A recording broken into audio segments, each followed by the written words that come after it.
मजबूत निर्माण कार्य के लिए चाहिए मजबूत दीवारें। अगर आप चाहते हो आपके घर की दीवारें मजबूत बने, सालों साल तक उसे कुछ भी ना हो, तो आज की वीडियो में जो पॉइंट हम देखेंगे, अगर आप उनको ध्यान में नहीं रखोगे तो डेफिनेटली आपकी दीवार जो है मजबूत नहीं बन सकती। परंतु अगर आप इन पॉइंट का ध्यान रखोगे तो आगे चल के आपकी दीवारें सालों साल तक मजबूती के साथ खड़ी रहेंगी। तो आज का जो वीडियो है, जो लोग फ्रेशर सिविल इंजीनियर है या फिर जो लोग घर बनवा रहे हैं, उन लोगों के बहुत ज्यादा काम में आएगा। इस वीडियो में जो पॉइंट हम देखेंगे वो बहुत ही ज्यादा जरूरी है दीवार बनाते समय, न सिर्फ मजबूती के लिए बल्कि क्वालिटी के लिए भी। अच्छे से अच्छा सीमेंट हम इस्तेमाल कर लेते हैं, परंतु कुछ छोटी छोटी चीजें होती है जिनके तरफ हम खास करके ध्यान नहीं देते हैं। सिर्फ अच्छे क्वालिटी का सीमेंट लाने पर ही आपका काम खत्म होता है, ऐसा नहीं। कुछ चीजें ऐसी होती है जो आप दीवारें बनाते समय जरूर चेक कर लीजिए। तो चलिए जानते हैं वो कौन कौन सी चीजें हैं जिनका कि आपको ध्यान रखना है जब भी आप अपने घर की दीवारें बनाते हैं ऐसे समय में। सबसे पहला पॉइंट आ जाता है जो कि है मटेरियल क्वालिटी। अब अच्छी दीवार बनाने के लिए अच्छा मटेरियल तो जरूर लगेगा। पहली चीज तो आ जाती है वो है आपकी ईंट।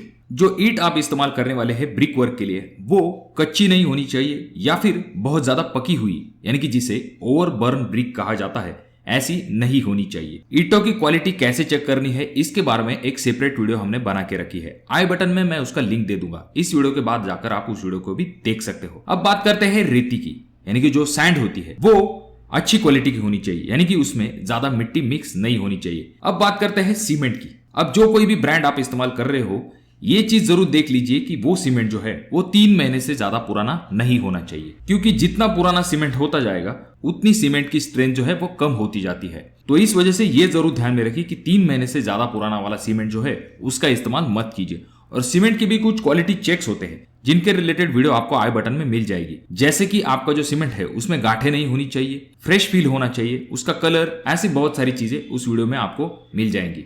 अब बात करते हैं अगले पॉइंट की, जो कि आ जाता है सीमेंट और रेती का प्रमाण।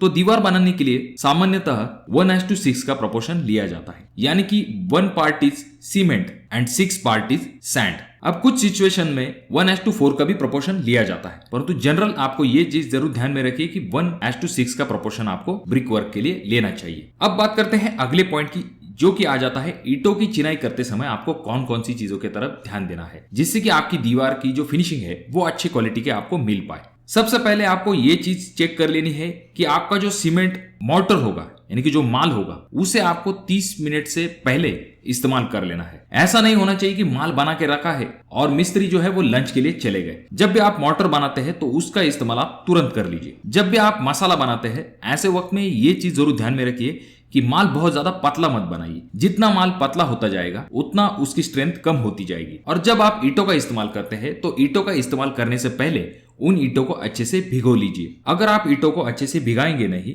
ऐसे वक्त में वो सूखी ईंटें जो है जब दीवार में लग जाती है, ऐसे वक्त में सीमेंट मोर्टर का जो पानी है उसे अपने अंदर खींच लेंगी, जिसकी वजह से आपका जो सीमेंट मोर्टर है उसकी स्ट्रेंथ कम हो जाएगी। तो ये चीज जरूर ध्यान में रखिए, ईंटों का इस्तेमाल करने से पहले ईंटों को अच्छे से भिगो लीजिए। अब बात करते हैं दीवारों की चेकिंग के रिलेटेड। जब भी मिस्त्री दीवारें बनाते हैं ऐसे वक्त में उसके पास कुछ सामग्री होनी चाहिए। पहली चीज साहुल, लेवल ट्यूब, लाइन डोरी और मेजरिंग टेप। अब जो साहुल होता है उसकी मदद से आप ये देख सकते हो आपकी जो दीवार है वो वर्टिकल है या नहीं, यानी कि आपकी दीवार जो है एक सीधी लाइन में है या नहीं, ये आप साहुल की मदद से जान सकते हो। और जब भी दीवारें बनती है ऐसे वक्त में वो न सिर्फ वर्टिकली लाइन में होनी चाहिए बल्कि हॉरिजॉन्टल लाइन में भी होनी चाहिए। तो इसके लिए आप लेवल ट्यूब का इस्तेमाल कर सकते हो। और जो लाइन डोरी होती है, जैसा कि आप अगले वीडियो में देख रहे हो, इसकी मदद से आपको ये पता चलता है दीवार जो है एक सीधी लाइन में बन रही है या नहीं, या फिर ईंटें जो है आगे पीछे है। इस चीज की जानकारी आपको लाइन डोरी से मिल पाती है। अगला पॉइंट आ जाता है जो कि है ईंटों में ये जो फ्रॉग आप देख रहे हो इसकी पोजीशन ऊपर की तरफ होनी चाहिए। और जब भी आप दीवारें बनाते हैं ऐसे वक्त में जो आपका मोर्टर होता है उसकी थिकनेस आपको 10 से लेकर 12 mm से ज्यादा नहीं रखनी है। और जो आपकी 2 ईंटें आएंगी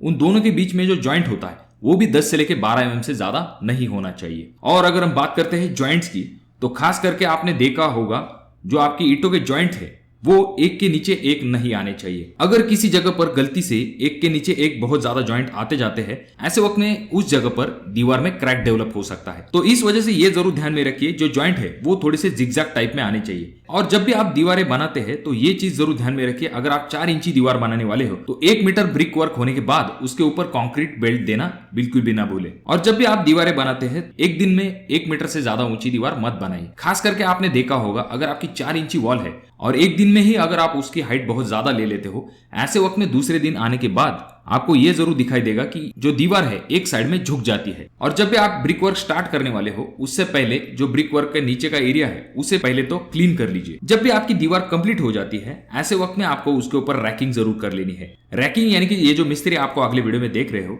इसे रैकिंग कहा जाता है। और एंडिंग में अगर हम बात करते हैं सबसे इंपॉर्टेंट पॉइंट की, जो कि आ जाता है क्यूरिंग के रिलेटेड। अब आप कितना भी अच्छा सीमेंट इस्तेमाल कीजिए, ईंट इस्तेमाल कीजिए, प्रोपोर्शन लीजिए, पर अगर आप उस दीवार को पानी नहीं देते तो ऐसे वक्त में उसकी मजबूती पे बहुत ज्यादा इफेक्ट आ सकता है।